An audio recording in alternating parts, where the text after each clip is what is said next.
Hello, welcome back to the channel. If you haven't subscribed, please do it right now and you will receive notifications when I publish new videos. Do you find this video interesting?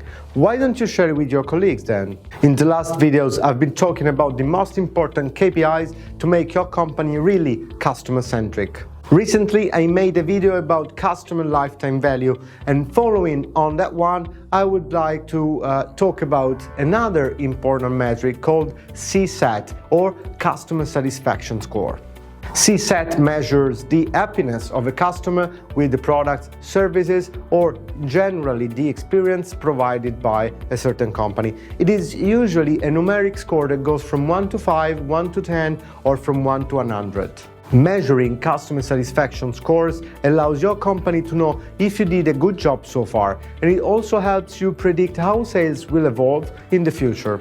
It can be related to a single product or services, and in this case, it is very similar to the star rating that we find on e-commerce shops. Or it can be related to the brand itself. As I just said, the score itself is a good source of insights. However, what also plays a role is the quantity of available feedback. Many brands struggle to collect scores and feedback from their customers, and this is already an indicator that something is not just right. In fact, customers with high level of satisfaction tend to interact with the brand more often than the ones that are not entirely satisfied. At the same time, it is scary to know that 91% of dissatisfied customers don't do business with the same company ever again. Therefore, if your organization doesn't measure customer satisfaction, you won't know how things are going and what will happen tomorrow.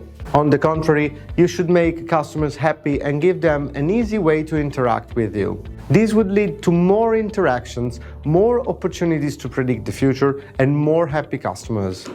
The most common way to collect customer satisfaction, CSAT, is the star rating or a similar form, like the ones that you can find, for example, on Amazon or on Google reviews. But it can also consist of regular numbers or smiley faces or a score on a different scale, you name it. It's a very simple metric. That's why we really love it. It doesn't really matter which form do you use to measure customer satisfaction. Usually, the scale goes from 1 to 5, whereby anything below 3.5 means unsatisfied customers. The sweet spot would be between 4.4 and 4.8. Anything between 3.6 and 4 is from customers that are not dissatisfied, but they are not crazy about your products either. Scores above 4.8 are just not credible, therefore they are generally disregarded by future customers. Customers that give a score between 4 and 4.3 are happy with your product and are close to becoming your ambassadors. That's why you should invest to grow their own satisfaction. If you're wondering how to know what to improve in order to grow their score, you should know that the ideal CSAT surveys should be composed of two elements. Number one, the numeric score, and number two, an open text box where the respondent can explain why she gave that score. What's great about it? That customers often write what you should do to satisfy them.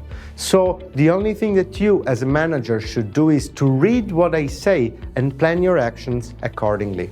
You can collect this type of feedback in several ways, where two simple ways to do so are sending an email to your clients, asking for their opinion, and or adding the possibility to leave the score directly on your website.